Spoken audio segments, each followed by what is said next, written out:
kasih buat hamba Tuhan maupun pelayan dari Tuhan di tempat ini yang sudah mempercayai kami untuk melayani firman. Saya perkenalkan, nama saya Timotius Sugianto. Saya mengembalakan daerah yang luar kota dari Surabaya, di daerah Menganti, tepatnya perbatasan Surabaya dengan Gresik. Puji Tuhan, saya sebetulnya di tempat ini sudah cukup lama. Saya pertama berkhotbah di sini itu saya ingat tahun 2000. Zamannya waktu itu gembalanya masih Pak John Pak Marvelnya yang mimpin kaum muda, sampai Pak Marvel jadi gembala, kemudian Pak Mari. Saya terakhir di sini saya ingat khotbah zaman Pak Mari itu waktu Imlek. Jadi sedikit puji Tuhan. Pagi ini dan malam ini kita belajar firman Tuhan tentang keseimbangan. Puji Tuhan. Saudara, hari ini kita perlu belajar untuk seimbang. Kita perlu belajar untuk seimbang. Kenapa? Karena Tuhan itu menciptakan kita dengan keseimbangan. Kita punya sepasang tangan, ada tangan kanan, ada tangan kiri, ada kaki kanan, ada kaki kiri, ada siang, ada malam, ada kata pengkhotbah, segala sesuatu ada waktunya. Malam hari ini saya mengajak kita tema firman Tuhan, kuasa dalam keseimbangan. Saya tolong dikoreksi kalau waktunya saya terlalu lama, saya tidak ngerti jadwalnya berapa menit durasikan. Kita belajar tentang kuasa dalam keseimbangan. Yang pertama, firman Tuhan katakan supaya kita itu seimbang dalam semangat dan pengertian. Mari kita jadi anak Tuhan seimbang. Yang pertama, kita harus punya semangat, tapi juga kita punya pengertian, punya pemahaman yang benar, tapi juga punya semangat yang menyala. Saya ini bingung tadi lupa tanya Pak Steven, Pak pakai bajunya apa Pak? Bingung, pakai baju apa? Ingat di BPS dulu saya pelayanan mesti putih-putih. Jadi saya nyari baju yang putih, sampai di sini bukan semuanya, waduh, seragamnya sudah pelangi, aneh kawan. Tapi tidak apa ya. Puji Tuhan. Saya teringat ketika saya dulu sekolah Alkitab, saya sekolah Alkitab di GBPS. Itu kami itu dulu tiap minggu disuruh zaman almarhum Om Isa itu nyanyi ke bibis, naik bis kota, angkutan dan sebagainya. Dan tidak sedikit seringkali pulang itu nggak ada duit. Pulang nggak ada duit, ya jalan kaki dari bibis ke Arjunus. Pakai baju putih, bajunya putih, celananya putih.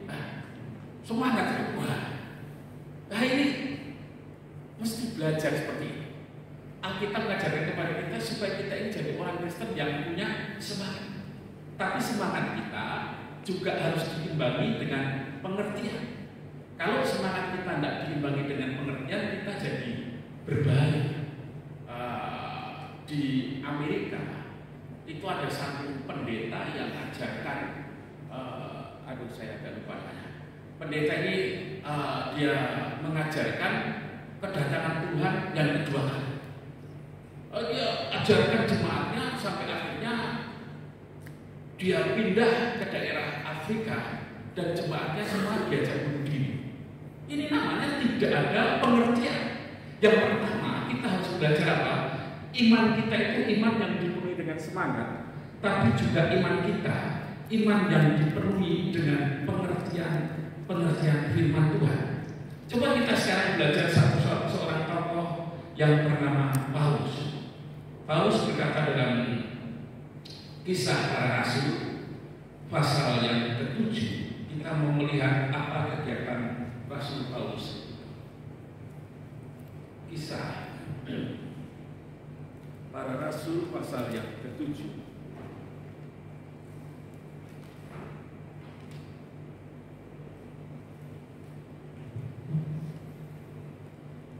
Ayat yang ke-58. Mereka menyeret dia keluar kota dan melemparinya, dan saksi-saksi meletakkan jubah mereka di depan kaki seorang muda yang bernama Paulus. Alkitab katakan dia kegiatannya adalah seorang penganiaya jemaat. Dia menganiaya jemaat Tuhan, dia menganiaya orang percaya Tuhan.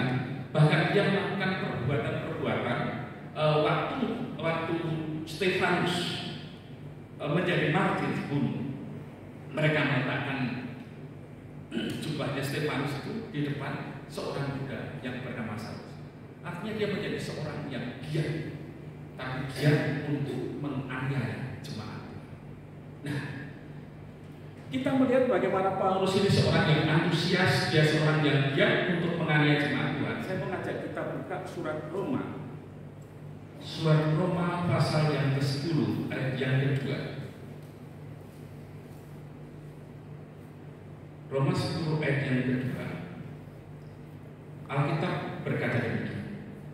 Sebab aku dapat memberi kesaksian tentang mereka bahwa mereka sungguh-sungguh giat untuk Allah, tetapi tanpa pengertian yang benar.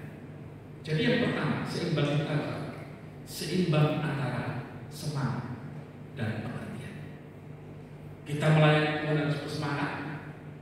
Kalau dulu orang Pantekosta itu ada nyanyi, mati hidup buat Tuhan, mati hidup buat Tuhan. Jadi kami, saya masih ingat, saya waktu sekolah Alkitab diutus pergi ke Sulawesi, diutus pergi ke Kalimantan, diutus pergi ke Papua. Itu seringkali nggak dikasih duit, hanya duit untuk ongkos untuk berangkat pergi ke tempat itu. Setelah itu pulangnya nggak tahu bagaimana. Saya teringat kesaksian mungkin teman saya nggak tahu pernah khotbah di sini kan. Teman saya sampai sekarang masih jadi gembala di PPS di Pontianak. Namanya Pak Pendeta Posman Manur. Pak Posman itu sekolah kita, dia adik kelas saya. Dia jadi pengerja di sini di gereja BPS. Satu saat dia berdoa minta pimpinan Tuhan untuk melayani Tuhan. Akhirnya Tuhan beri dalam hatinya satu passion untuk melayani di daerah Pontianak. Nah, waktu itu dia mendatangi Om Sandi, Pak Gembala. Dia bilang, Om, doakan saya digerakkan Tuhan untuk buka gereja di Pontianak. Oh ya bagus. Tapi Om, saya nggak punya duit.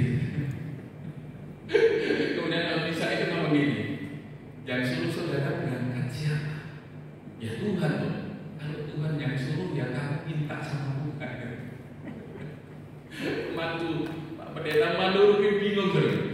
Dia dapat satu kesan, dapat satu impresi untuk melayani di daerah mana? Di daerah Pontianak, tapi duitnya nggak ada. Kemudian saya tanya, dia pergi ke ruang doa. Di PPS itu saya ingat dulu ruang doanya ada di lantai 1 arah ke tangga itu. Mungkin sekarang sudah berubah doanya. Dia berdoa di situ. Nah, selesai dia berdoa di situ, naik ke atas ke sana. Zaman dulu nggak ada komunikasi, adanya intercom. Jadi dipencet intercomnya. Posman, ada yang carikan. Rupanya ada orang mirip. Anak Tuhan tinggalnya di Kemonji. Kemudian dia, kamu mau berangkat ke Pontianak ya? Iya Tante. Kamu datang ke rumah saya. Ya. Akhirnya kawan itu Pak Pendeta Posman Manur ini datang ke pertemuan. Nah, kemudian satu anak Tuhan ini dia masuk ke kamar. Sebentar ya. Dia masuk ke kamar, akhirnya dia ngambil satu kresek besar. Rupanya isinya travel bag.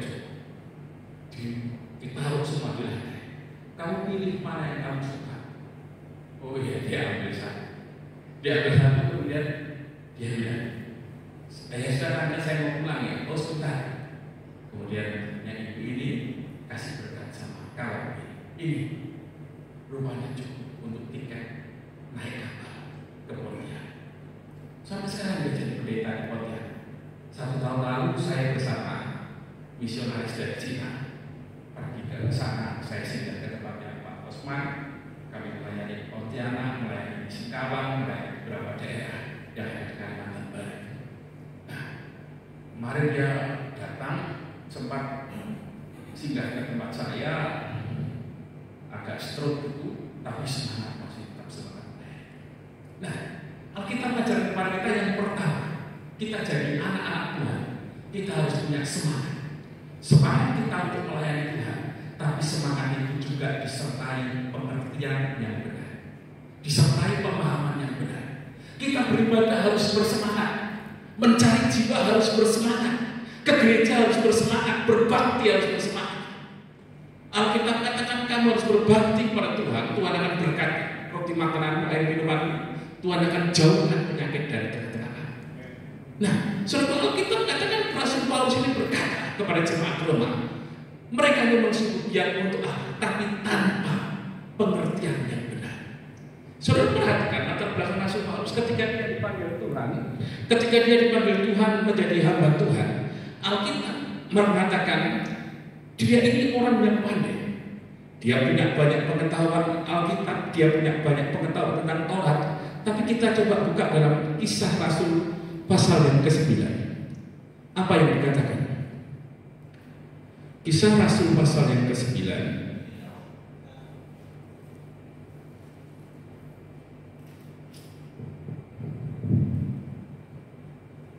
ayat yang pertama. Ini kegiatan Paulus. Setelah itu berkobar-kobar hati Saulus untuk mengancam dan membunuh murid-murid Tuhan yang menghadap imam besar dan seterusnya. Tapi saya melihat ada satu hal yang menarik. Coba kita buka ya, apa yang dikerjakan Paulus setelah dia bertobat di surat Galatia. Galatia pasal yang pertama ayat yang ke-17. Alkitab berkata demikian. Juga aku tidak pergi ke Yerusalem mendapatkan mereka yang telah menjadi rasul sebelum aku, tapi aku berangkat ke tanah Arab dan tinggal di situ, kembali lagi ke Damsyik, lalu 3 tahun kemudian dan seterusnya. Tapi saya mau katakan bukan. Paulus ketika hatinya dipenuhi dengan kasih Tuhan, dia tidak langsung pergi memberitakan Injil, dia tidak langsung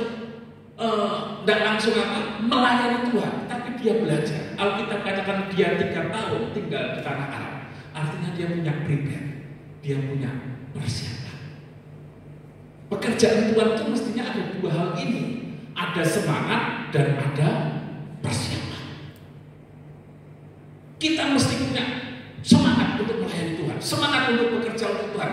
Tapi kita juga punya persiapan, punya sesuatu yang kita kerjakan. Sebelum mengerjakan sesuatu, kita punya planning, kita punya perencanaan apa yang harus kita kerjakan. Ini mesti punya keseimbangan. Ada doa, ada puasa, juga disertai dengan kecakapan. Alkitab katakan dalam Perjanjian Lama, ketika bait Tuhan itu mau dibangun, kemah Tuhan mau dibangun, Musa tugaskan orang yang bernama Bezalel Aholiab. Dia dikatakan, Alkitab katakan mereka dipenuhi dengan roh Tuhan, tapi mereka juga dipenuhi dengan keahlian dari Tuhan.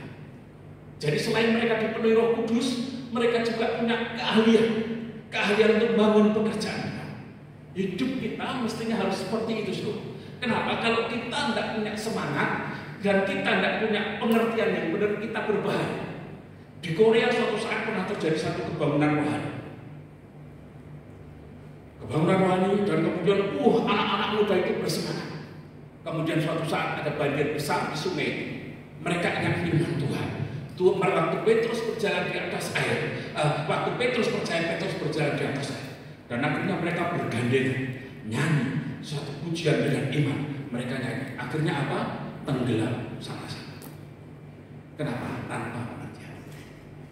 Saya dulu biasanya tiap Rabu saya itu ada misionaris dari Korea. Saya biasanya kumpul, tapi sekarang orangnya sudah pulang ke Korea setahun lalu. Nah itu pernah cerita sama saya. Di sana suatu saat ada kebakaran satu gedung. Kebakaran gedung lantai 8 dan orang-orang itu karena saking paniknya lompat, kemudian datang helikopter untuk selamatkan orang-orang itu. Diturunkan talinya, tapi apa yang terjadi, saudara? Banyak orang jatuh. Kenapa? Karena dia pegang, tapi dia hanya pegang begini. Akhirnya jatuh ke bawah, jatuh ke bawah, jatuh ke bawah. Kalau yang mengerti, kalau ada tali penyelamat itu ada, itu mestinya dililitkan di kakinya begini. Dililitkan di kakinya, dililitkan di tangannya, baru itu kuat untuk menyelamatkan. Nah, karena tidak tahu caranya, akhirnya banyak yang meninggal. Nah, ini kembali lagi mesti punya pengertian. Ada semangat, juga harus ada pengertian yang benar. Saudaraku, mari kita belajar dalam firman Tuhan. Hidup kita itu adalah hidup yang harus punya semangat dan harus punya pengertian. Suatu saat di Amerika ada seorang bernama Albert Schweitzer. Saya mencatat di sini dia usia 30 tahun. Dia sudah jadi dokter filsafat dan dokter teologi. Jadi dia orang yang sangat pintar otaknya. Dia kuliah, sudah selesai di filsafat, di teologi. Kemudian suatu saat dia baca satu artikel. Dia melihat satu daerah di Afrika, banyak orang yang mengalami sakit penyakit. Banyak orang yang mati karena wabah bencana di tempat yang bernama Gabon, di daerah Afrika. Saya mencatat ini di Gabon, di daerah Afrika Tengah. Albert ini, dia tidak mau. Dia sudah S3 di teologi, dia S3 di filsafat. Dia ambil kuliah lagi, dia sekolah di kedokteran. Dia ambil kuliah, dia sekolah di kedokteran. Dia gunakan ilmunya akhirnya untuk menolong orang-orang yang ada di Gabon itu. Dan dia dapat banyak penghargaan. Dia dapat Nobel perdamaian, dapat penghargaan banyak. Kenapa? Karena dia dedikasikan hidupnya untuk melayani orang. Dia tahu, bukan berarti kuasa Tuhan tidak bisa sembuhkan orang, bukan berarti kuasa Tuhan tidak bisa tolong orang, tapi mesti harus diperlengkapi dengan pengetahuan tentang kesehatan, pengetahuan tentang medis, supaya menolong orang jauh lebih efektif daripada dia hanya dengan bekal ilmu yang dia punya. Nah, ini artinya orang yang punya semangat, tapi juga orang yang punya pemahaman. Orang yang punya semangat juga orang yang punya pengertian yang benar. Mari, saya mau ngajak kita sekarang di tempat ini. Jadilah orang Kristen yang seimbang. Yang pertama, kita harus seimbang. Kita harus seimbang antara semangat dan pengertian. Yang kedua, kita harus apa? Seimbang antara janji dan perintah Tuhan. Orang Kristen senang sekali mengklaim yang namanya janji-janji Tuhan, tapi lupa melakukan yang namanya perintah Tuhan. Sebetulnya itu harus ada keseimbangan antara janji dan antara perintah Tuhan. Janji Tuhan itu seringkali dalam kondisi yang kalau saya katakan itu sifatnya kondisional. Kondisional artinya ada sesuatu, ada sifat dan ada prasyarat untuk menerima janji itu. Memang tidak semua firman Tuhan itu sifatnya kondisional. Salah satu contohnya ketika Tuhan berkata, aku menyertai kamu pergilah ke seluruh dunia, aku menyertai kamu senantiasa sampai kepada akhir zaman. Itu tidak bersikap kondisional, tapi bersifat permanen. Janji Tuhan yang permanen, dia sertai, dia tidak tinggalkan kita. Jadi yang kedua, saudara, kita harus belajar untuk apa? Seimbang antara janji dan perintah Tuhan. Contohnya, kita buka Injil Yohanes 15 ayat yang 7. Injil Yohanes pasal 15 ayat yang ke-7. Alkitab berkata demikian. Jikalau kamu tinggal di dalam aku dan firman-Ku tinggal di dalam kamu, mintalah apa saja yang kamu kehendaki dan kamu akan menerimanya. Tuhan berkata, jikalau kamu tinggal di dalam aku dan firman-Ku tinggal dalam kamu, minta apa saja yang kamu kehendaki dan kamu akan menerimanya. Saya mau katakan sama saudara, yang pertama itu perintah dulu atau janji dulu? Perintah. Baru kemudian janji itu tergenapi. Seringkali kita suka sama Tuhan, mau menerima janji-janji Tuhan, tapi lupa melakukan perintah Tuhan. Tuhan katakan, jikalau kamu tinggal dalam aku dan firman-Ku tinggal di dalam kamu. Artinya apa? Kalau kita mau menerima apa yang kita minta dari Tuhan, yang pertama firman itu harus tinggal dalam hidup kita lebih dahulu. Dan yang kedua kita harus tinggal lekat dalam Tuhan. Kekristenan itu seringkali Tuhan mau kita lakukan perintah Tuhan. Ada banyak orang bilang begini, Pak, saya ingin mendoakan orang sakit, tapi kok tidak sembuh. Coba saya beritahu saudara, satu kuncinya. Coba kita buka dalam Injil Matius. Matius pasal 28.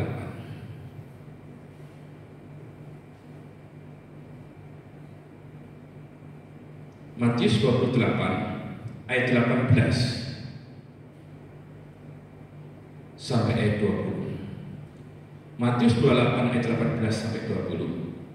Yesus mendekati mereka dan berkata, "Kepadaku telah diberikan segala kuasa di surga dan di bumi. Karena itu pergilah, jadikanlah semua bangsa muridku, dan baptislah mereka dalam nama Bapa dan Anak dan Roh Kudus, dan ajarlah mereka melakukan segala sesuatu yang telah kuperintahkan kepadamu. Dan ketahuilah, aku menyertai kamu senantiasa sampai kepada akhir zaman." Tuhan bilang apa? Kepadaku telah diberikan segala kuasa di surga dan di bumi. Coba kita buka dalam Injil Markus pasal yang ke-16, dikatakan ayat 15 sampai 17. Lalu ia berkata kepada mereka, "Pergilah ke seluruh dunia, beritakanlah Injil kepada segala makhluk. Siapa yang percaya dan dibaptis akan diselamatkan, tapi siapa yang tidak percaya akan dihukum. Tanda-tanda ini akan menyertai orang-orang yang percaya. Mereka akan mengusir setan-setan demi namaku. Mereka akan berbicara dalam bahasa yang baru bagi mereka. Mereka akan memegang ular, dan sekalipun mereka minum racun maut, mereka tidak akan mendapat celaka. Mereka akan meletakkan tangannya atas orang sakit, dan orang itu akan sembuh." Sudah perhatikan, waktu murid Tuhan pergi untuk memberitakan Injil, tanda-tanda ini menyertai. Tuhan bilang, mereka akan pegang ular, mereka akan minum racun maut, mereka akan meletakkan tangan atas orang sakit, mereka dan orang itu akan sembuh. Izinkan saya memberi kesaksian. Suatu saat, ini kejadiannya sudah cukup lama, tahun 2009. Saya itu ditawarkan untuk pelayanan di satu gereja di Jawa Timur. Ya, yang relatif kalau secara manusia cukup memadai. Saya di situ dikasih, istilahnya dikasih honor, diberi tempat tinggal, rumah, dikasih mobil. Bukan hanya dipinjam, dikasih mobil. Dia bilang, Pak ikut di gereja kami, kebutuhan Bapak tiap bulan berapa, kami akan kasih. Jadi Bapak dapat fasilitas, BPKB-nya pun dikasihkan. Ini ada mobil untuk Bapak, ini ada rumah pendeta Bapak. Nah, di waktu yang tidak terlalu lama atau di waktu yang tidak terlalu jauh dengan tempat itu, saya diajak teman saya untuk pelayanan di pedalaman Kalimantan. Saya bingung, Tuhan, dua-duanya saya melayani. Satu saya melayani di gereja, yang satu saya melayani jadi misionaris. Saya mau kemana? Saya bingung. Waktu itu anak saya masih SD, masih kecil. Saya berdoa tiap malam. Saya hampir tidak tidur karena saya berdoa. Saya mau cari kehendak Tuhan dalam kehidupan. Sampai suatu saat saya percaya itu suara Roh Kudus ngomong dalam hati saya ini, "Kamu itu pelayanan mau cari apa?" Waduh, saya nangis waktu saya dengar itu. Rasanya itu teguran Tuhan keras sekali. Saya nangis, "Tuhan ampuni saya. Saya mau cari kehendak Tuhan dalam hidup. Kalau gitu kamu pergi beritakan Injil ke Kalimantan." Tuhan, aku tidak punya duit ke Kalimantan, Tuhan. Beli tiket pesawat aja tidak ada, Tuhan. Kayak saya itu ditegur Tuhan. Kamu itu cek bodoh ya. Kalau aku yang nyuruh ya berarti aku yang menutupi. Ya sudah. Akhirnya saya bilang, "Oke Tuhan, saya mau berangkat ke Pontianak. Karena Tuhan suruh, saya akan berangkat." Akhirnya singkat kata sebelum saya berangkat itu, ada anak Tuhan kasih saya tiket pesawat. Pak, ini ya untuk naik pesawat ke Pontianak. Puji Tuhan, saya sudah lega. Kemudian saya mikir lagi, saya sudah punya keluarga, punya anak, punya istri. Saya harus bertanggung jawab sama keluarga saya kalau saya pergi. Anak istri saya bagaimana? Akhirnya ya sudah, saya cari pelayan biasa. Suatu saat ada seorang pemimpin persekutuan, dia bilang sama saya, Pak Tim, Bapak tolong khotbah di Liponsos. Saudara tahu Liponsos tempat apa? Tempatnya orang gendeng-gendeng. Jadi saya disuruh khotbah di tempat orang-orang gila. Wah, saudara, kadang-kadang kita di sini kalah nyanyinya sama mereka. Mereka kalau nyanyi semangat, tepuk tangan semangat, pukul meja semangat. Ya ada yang ngawur juga sih, misalkan Allah ditinggikan, tepuk tangannya bisa biru. Tapi saya lihat semangat tuh, orang-orang itu semangat nyanyi memuji Tuhan. Ya sudah, bingung nggak? Khotbahnya ngomong gendeng-gendeng gitu. Dikhotbahi mereka saya arwah dewi. Ya sudah, nggak saya ngomong 5-10 menit saya khotbah situ, saya cerita Yesus itu Tuhan, percaya Yesus diselamatkan, sudah saya kami pulang naik mobil, kemudian saya diantar orang ini pimpinan satu persekutuan ini ke tempat kantornya di satu hotel. Pak mau pulang ya? Iya, sebentar Pak. Kemudian saya naik ke kantornya, dia bilang, sudah ada tiket pesawat belum? Ya udah, berangkatnya, pulangnya saya nggak tahu. Oke lah, ini ya tiket pesawat untuk Bapak kalau untuk pulang. Ini berkat untuk keluarga di rumah, tolong tinggalkan. Ini untuk bahkan untuk keperluan-keperluan kecil sampai kopi pun diberikan sama hamba Tuhan ini. Nah, saya lihat juga Tuhan itu betul-betul sertai luar biasa. Saya pergi ke sana, teman dulu ke Tuhan. Saya pergi ke sana dulu. Kemudian di sana itu di daerah Sungai Tampang, Kalimantan Barat.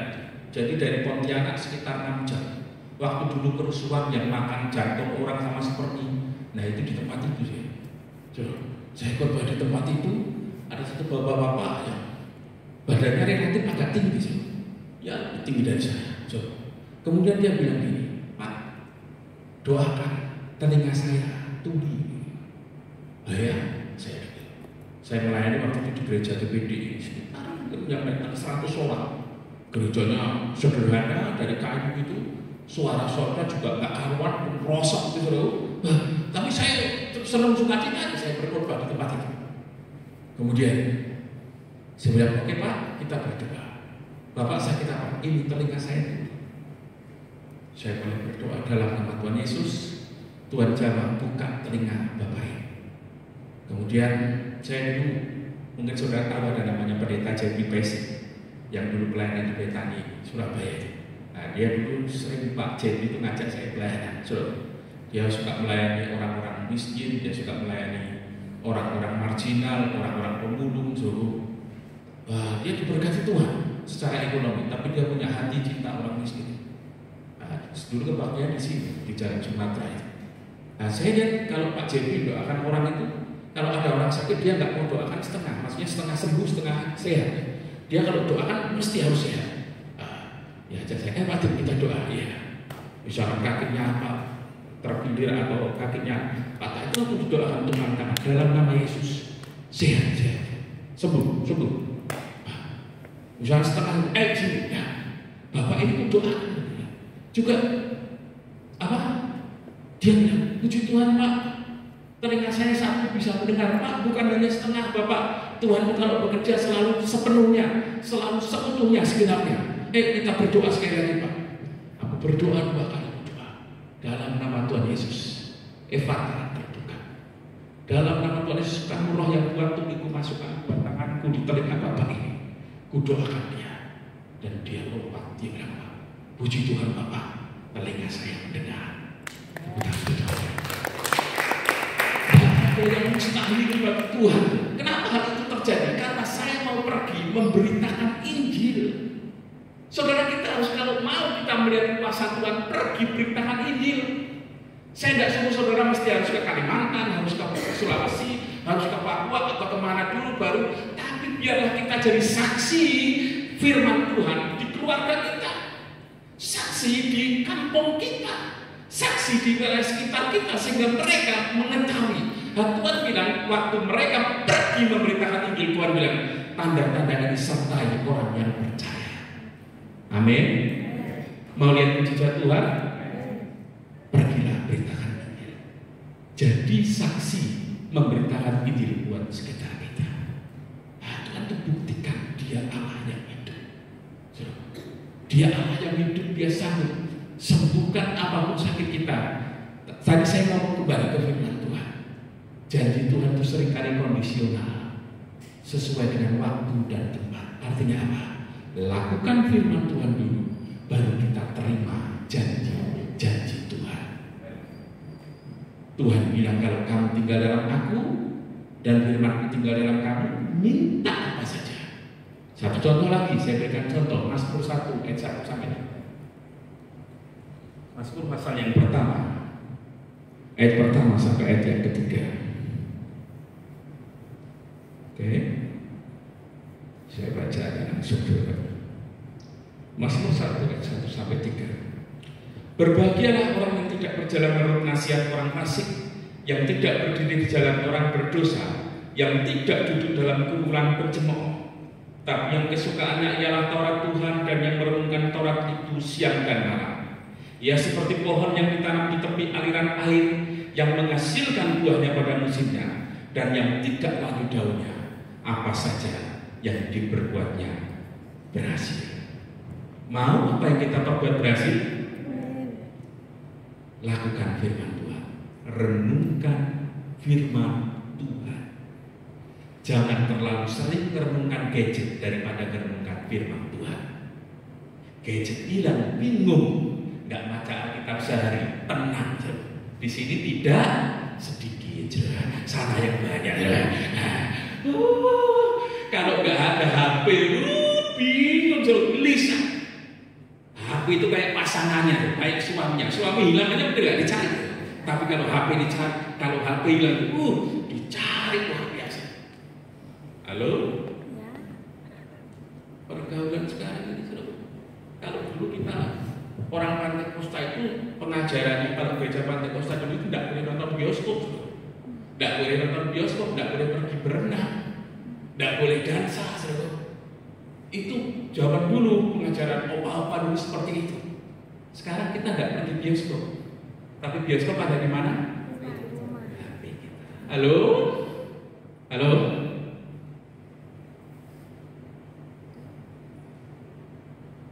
Kita tidak pergi ke bioskop, tapi bioskop mendatangi hati kita. Kita tidak melakukan pergi ke tempat-tempat prostitusi atau tempat begitu, tapi tempat-tempat seperti itu seringkali datang ke rumah kita. Ini yang seringkali buat tidak terjadi kebangunan rohani. Kenapa orang Kristen hatinya tawa? Dunia itu sudah apa? Makanya bukan apa. Saya ini bersyukur saya sekolah Alkitab di GWPS ya. Zaman aku sekolah mungkin saudara kayak saya ceritanya ketawa. Laki-laki ngomong sama perempuan berdua itu dikeluarkan. Bener, enggak boleh. Aku selesai sekolah itu gemeter sudah kalau ketemu perempuan. Bener, saya diutus melayani Tuhan sama Om Isa di satu daerah di Jawa Timur. Jadi ketemu jemaat perempuan tidak berani ngomong. Sampai kita Om ini tidak pernah ngomong sama kami. Karena sudah kebiasaan terlalu dikekang itu dengan aturan. Tapi ada baiknya, kenapa? Jaga hati kita. Sekarang saudaraku ngeri. Bukan maaf, sebelum maaf saya pelayan Tuhan. Gak sedikit juga pelayan Tuhan yang jatuh. Gak sedikit juga pelayan Tuhan yang gagal. Kenapa? Gak bisa jaga hatinya. Mari kita belajar jaga hati kita. Hati kita benar untuk Tuhan, hati kita tulus untuk Tuhan. Melayani tanpa syarat apapun sama Tuhan, tanpa motivasi apapun kecuali menyenangkan hati Tuhan. Kalau orang Pantekosta itu, sorry ya saudara, saya cerita zaman orla ini ya. Orde lama ya, ada nyanyi dulu. Berjuang terus sampai Tuhan kembali, itulah yang jadi doaku sebagai hamba Kristus yang setiawan, berjuang terus selamanya. Artinya apa? diajari berjuang. Melayani Tuhan itu berjuang, sorok. Melayani Tuhan itu harus rela menderita, harus rela susah, harus rela sengsara. Saudara, zaman sekarang saudara, melayani Tuhan sakit sedikit sudah tidak mau ke gereja, kesinggung temannya dikit udah nggak mau ke gereja. Ini Tuhan, ini zaman sekarang saudara fenomenanya. Yang kedua, kita harus lihat seimbang antara janji dan perintah-perintah Tuhan. Kalau kita mau nikmati janji Tuhan, kita harus melakukan perintah-perintah Tuhan. Bu, mungkin kita di sini punya suami tidak bertobat, lakukan firman Tuhan dulu. Hai istri, tanduklah suamimu. Amin. Ngomong penyanyi perempuan. Kita ngomong, hai istri, tunduklah suamimu. Pak Pendeta, saya punya suami kalau takut Tuhan enak, suruh tunduk. Tapi saya punya suami, di gereja buka Alkitab, keluar gereja buka alkohol. Kalau di gereja pakainya Roh Kudus, keluar gereja sudah pakai Roh Kudus. Mana bisa tunduk? Nah, Tuhan bilang mesti lakukan perintah Tuhan. Menangkan suamimu tanpa perkataan, tapi dengan perbuatan. Yang kedua, kita harus seimbang antara janji dan perintah Tuhan. Yang ketiga, ini yang terakhir. Saya tidak mau lama-lama karena saya tahu saudara juga bosan kalau dengan lama-lama. Yang ketiga, kita harus seimbang. Seimbang antara apa? Antara ibadah dan kesaksian kita. Coba kita buka surat Tesalonika. 1 Tesalonika pasal yang pertama. 1 Tesalonika pasal yang pertama, ayat yang kedua sampai ayat yang ketiga. 1 Tesalonika 1 ayat 2 sampai 3. Kami selalu mengucap syukur kepada Allah karena kamu semua dan menyebut kamu dalam doa kami. Sebab kami selalu mengingat pekerjaan imanmu, usaha kasihmu dan ketekunan pengharapanmu kepada Tuhan kita Yesus Kristus di hadapan Allah Bapa kita. Alkitab katakan apa? Selalu mengingat pekerjaan imanmu, usaha kasihmu, ketekunan pengharapanmu kepada Tuhan kita Yesus Kristus. Artinya apa? Ibadah kita itu harus jadi kesaksian buat lingkungan kita. Kekristenan kita itu harus punya dampak buat orang sekeliling kita. Coba kita buka dalam kitab Yesaya. Yesaya pasal yang pertama.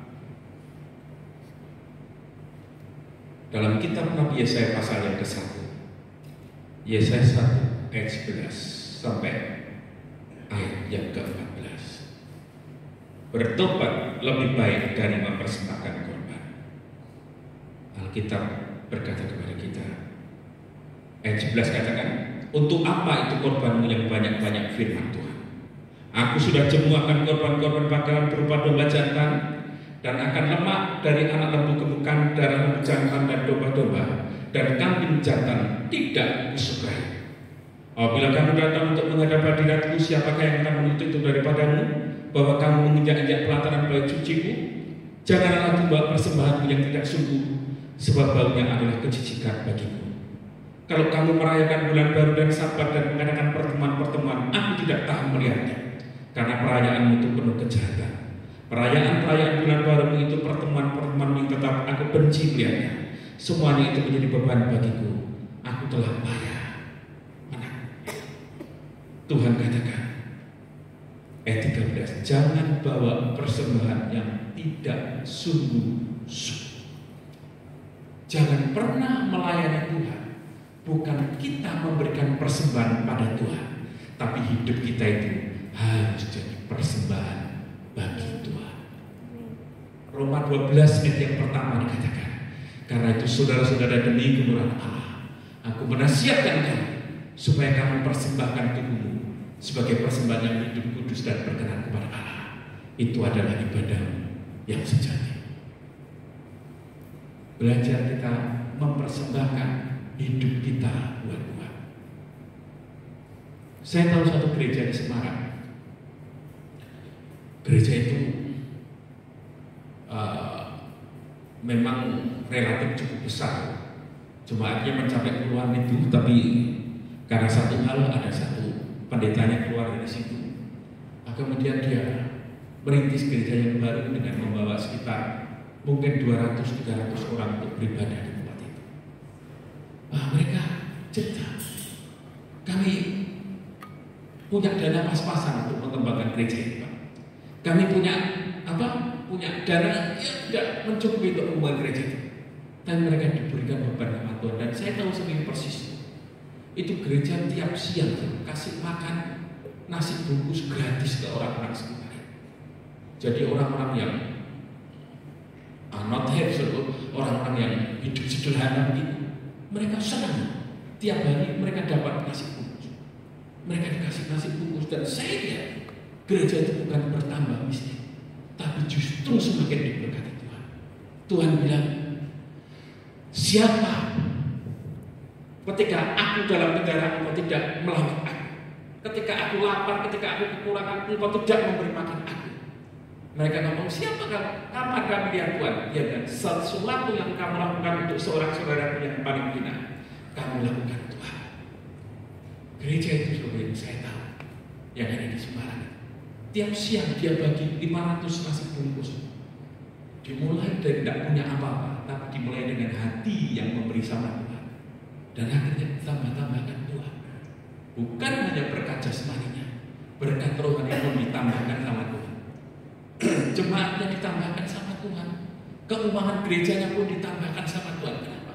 Tuhan bilang, yang memberi tidak akan pernah kekurangan. Coba kita buka ayat yang terakhir, Amsal 11 ayat yang ke-24. Amsal pasal 11 ayat yang ke-24.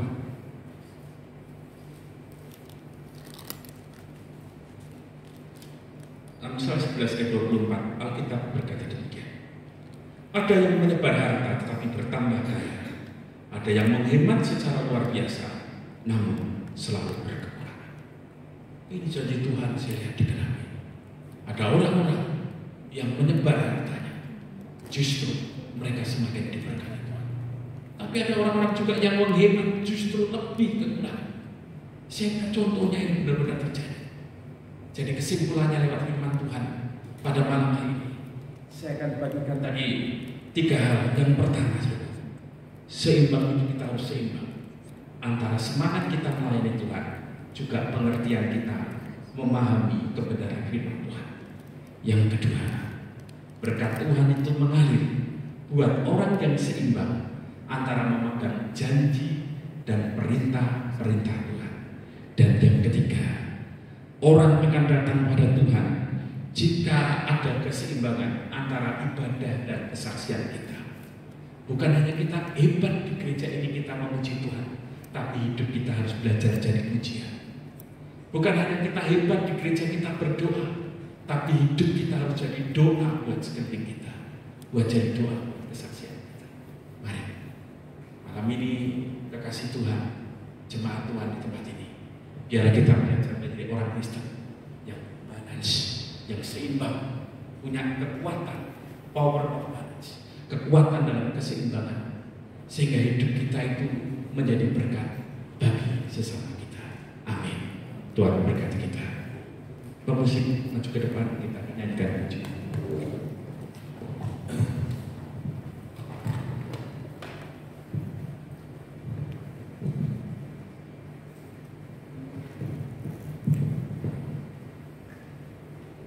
Kita nyanyi pujian takkan pernah dibawa selainnya.